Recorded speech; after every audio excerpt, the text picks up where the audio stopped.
자, 안녕하십니까. 하나은행 자소서 작성법에 대해서 알아보겠습니다. 하나은행은 3월 17일까지 채용을 진행하고 있고요. 광고 모델 누군지는 모르겠어요. 네. 이 채용은 정규직 일반 전형과 디지털, 지역 인재 이렇게 세 구분으로 채용을 하고요. 일반직은 일정 기간 영업 전무해서 이 경력 개발에 따라 이 본점 부서라던가 해외 점포 등 배치가 가능합니다. 하나은행 같은 경우에는 직무 순환이 되게 잘 돼 있어요. 여러분들께서 개인 금융만 하고 싶다, 기업 금융도 하고 싶다, 뭐 이런 니즈들이 있을 텐데 이 회사 측에 잘 말씀해 주시면 순환 근무도 잘 해주실 거예요. 지역 인재는 부산, 대구, 울산, 영남, 대전, 세종, 충청, 광주, 호남 이렇게 채용을 하고 있고요. 채용 구분은 일반, 디지털, 지역 인재를 채용하고 있습니다. 여러분들께서 내가 자격증이 좀 부족하다라고 하시면 지역 인재보다 일반 전형으로 지원하시는 게 확률적으로 맞지 않을까 합니다. 이 상식적으로도 봤을 때 이 한 명 단위 채용보다 이 세 자릿수 채용이 좋겠죠. 이렇게 전략적으로 가져가도 좋다는 거 기억해 주시고요.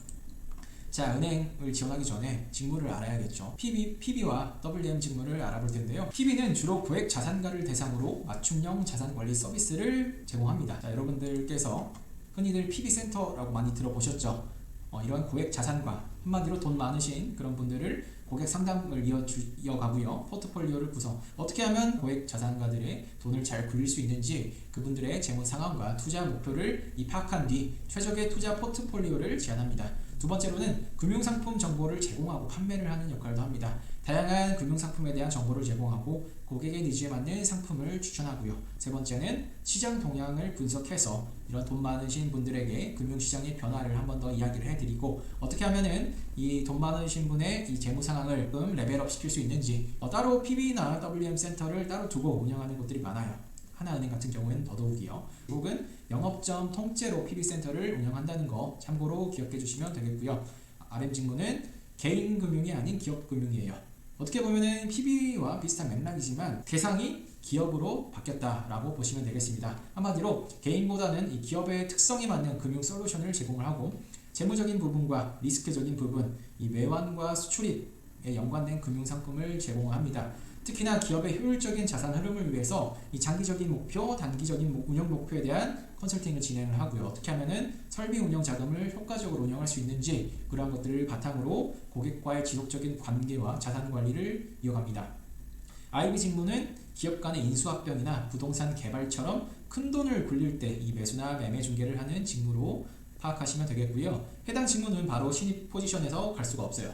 국제재무 분석사라던가 투혼사라던가 신분사의 자격을 취득하고 일정 기간 이 PB 직무나 개인금융에서 업무를 쌓은 뒤 IB로 성장할 수 있습니다. RM 직무는 퇴직연금과 관련이 있어요. 퇴직연금은 기업을 대상으로 이 B2B 영업을 하는데 DB, DC, IRP 이렇게 있고 개인 고객은 IRP로 구분되어 있습니다. 퇴직연금 부서는 기업과 근로자를 대상으로 퇴직연금 제도의 도입이나 운영을 지원합니다. 첫 번째로는 제도와 서비스를 기획을 하고요. 어떻게 하면 퇴직연금을 잘 살릴 수 있는지, 그리고 기업 컨설팅, 기업이 이런 많은 임직원이 있을 텐데 그러한 임직원들을 하나은행으로 가져올 수 있는 그러한 컨설팅 교육도 하고요. 브리핑 영업이라고도 합니다. 그리고 세 번째는 교육 및 지원, 직접적으로 근로자들에게 퇴직연금의 중요성이라던가 이런 것들을 계속 교육을 하고 컨설팅을 하는 거죠. 한마디로 영업을 하는 겁니다. 이 구체적인 방법으로는 이 설명회도 하고요. B2B 기업 간의 임원이랑 할 수도 있고 아니면 거기 이 자산 관리 팀장급이나 부장급이랑 할 수도 있는 거고, 그리고 이러한 상품 운영을 어떻게 할 것인지 포트폴리오 관리로서 이 수익률, 위험 관리, 가입자의 리밸런싱 제안도 이어집니다. 이런 것들을 한다고 참고로 알아주시고요. 그리고 하나은행 뿐만 아니라 모든 은행이 그러겠죠. 이제 은행 찾아올 손님이 없다라고 하죠. 그래서 이 비이자 수익 사업이라던가 아니면 이 공동 PB센터를 구축을 합니다. 하나금융은 추가적으로 이런 특정 이 PB 상대하겠다 뭐 이런 뉘앙스라고 봐도 좋아요. 이렇게 프리미엄 자산관리 브랜드인 클럽원을 이 서울 삼성동과 한남동에 운영 중이고요. 도곡동에 상호점을 오픈할 예정입니다. 자, 삼성동, 한남동, 도곡동 장점은 뭘까요? 부촌이죠. 이러한 부촌을 상대하겠다는 거고, 아울러 시니어 특화 브랜드 하나 더 넥스트 이러한 특정 계층을 상대해서 자산 관리를 전문화시키겠다라는 게 보입니다. 그래서 여러분들도 내가 이러한 방향성을 잡고 들어가시면 자소서 면접에서도 강점이 있겠죠. 네 번째, 마지막으로는 은행 직무별 추천 자격증을 가지고 왔습니다. 여러분들께서 은행에 꼭 가고 싶다라고 한다면 이어신, PB, 보험 판매, 외환, 창구, 디지털 등 해당 자격증을 취득하시면 유리한 것은 사실이에요. 하지만 이러한 자격증이 없다고 해서 불리한 것은 아닙니다. 전문성이 없더라도 세일즈 역량을 강구하시면 여러분께서도 최종 합격까지 이어질 수 있다는 것을 꼭 기억해 주시면 좋겠고요. 자, 이제는 자소서로 넘어가겠습니다. 첫 번째는 직장을 선택할 때 가장 중요하게 생각한 점을 말해라 라고 하고 있어요. 그리고 하나은행에서 지원한 동기와 목표를 작성해 달라고 하고 있습니다. 첫 번째는 직장의 선택 기준, 내가 어떠한 직장 선택 기준으로 하나은행을 선택했다 혹은 금융업을 선택했다, 그리고 금융업 안에서 하나은행에서 어떻게 할 것인지를 구체적으로 작성하시면 돼요. 손님 중심 서비스라고 메시지를 던지고 있고, 글로벌 네트워크, 디지털 금융을 선보이고 있다라고 하고 있어요. 이런 것들을 반영해 주셔도 좋고요. 단순히 은행이 좋아서가 아니라 내가 하나은행의 어떠한 사업 방향이라던가 이러한 도전하는 가치관과 부합해서 손님 중심 금융 가치의 실현에 공감을 해서 이런 것들을 작성해 주시면 좋겠습니다. 두 번째는 원활한 관계 형성입니다. 원활한 관계 형성을 위해서 팀워크를 발휘했던 경험을 말해달라고 하고 있어요. 팀워크는 은행 업무에서도 가장 중요해요. 지점 내 협업도 하고 본부와 고객 소통도 하고요. 직접적으로 기업과 B2B 영업, 기업 금융도 상대하고요. 그래서 팀워크가 중요하다. 그래서 내가 과거에 어떠한 문제 상황이 있었는데 내가 협업 역량을 발휘해서 이 팀원 간 끈끈한 이런 공동 정신을 발휘해서 결과적으로 성과를 이끌었다. 여기 순서 기억해 주시면 좋겠습니다. 성과 나와야겠죠. 그 다음에 어떠한 상황이었는지, 그리고 그 상황에서 내가 어떠한 판단을 내렸고 전략으로는 첫째, 둘째, 그 결과 성과로 이어질 수 있었습니다. 그래서 내가 이러한 경험을 바탕으로 입사 후에 어떻게 세일즈 영업을 가져가겠습니다. 이렇게 하시면 되겠습니다.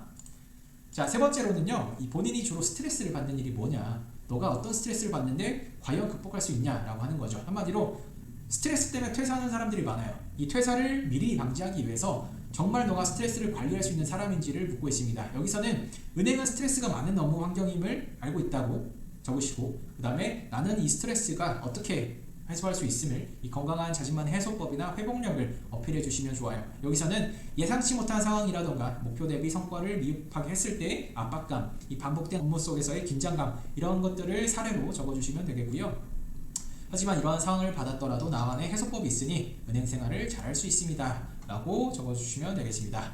네 번째로는 인생에서 가장 큰 노력을 기울여 이룬 성취를 말해달라고 하고 있어요. 어떻게 보면은 도전적인 열정을 다했던 경험을 말해달라고 하고 있고요. 여기서는 숫자와 성과나 수치화를 통해서 인생에서 가장 큰 노력임을 어필하시면 되겠습니다. 단순히 성취 자랑이 아니라 그 과정을 달성하기 위해 어려웠던 점, 내가 왜 이 노력을 했는지까지 구체적으로 적어주시면 좋아요. 이때는 이 은행과 연관돼서 적어주시면 좋겠습니다. 하나은행 입사 후에 그러한 노력과 경험들이 어떻게 활용될 수 있는지까지 적어주시면 되겠습니다. 성과, 목표 설정, 전략, 다시 성과, 배운 점, 그 다음에 포부까지 연결해 주시면 되겠습니다. 자, 이렇게 하나은행 자소서 문항을 다 알아봤는데요. 결과적으로는 전 4가지 키워드를 꼽았습니다. 하나은행 핵심 키워드를 반영해라 라는 것입니다. 글로벌 금융이라던가 디지털 금융을 선도하거나 혹은 사회적 책임을 다하고 있음을 어필하시면 되겠죠. 이러한 점들이 지원 동기에 들어가면 좋아요. 두 번째로는 지원 직무와 연결시켜서 영업직이라면 내가 최소한 세일즈 역량이 있다는 것을 어필하셔야겠죠. 그리고 내가 목표 달성을 할 수 있는 그러한 도전 정신까지 갖추고 있음을 어필하시면 되겠습니다. 작성을 하실 때는 구체적인 사례 뒤에는 숫자와 성과로 가져와야 된다는 것을 꼭 기억하시고요. 하나은행만의 강점, 그런 것들을 잘 녹여내시면 여러분들을 좋게 봐주실 거예요. 내가 은행에 대해서 잘 모르겠다라고 한다면 얼마든지 저에게 요청을 주셔서 은행원들이 설득이 될 만큼의 자소서를 작성해 드릴 테니까요. 걱정하지 마시고 문의 주시면 되겠습니다. 감사합니다.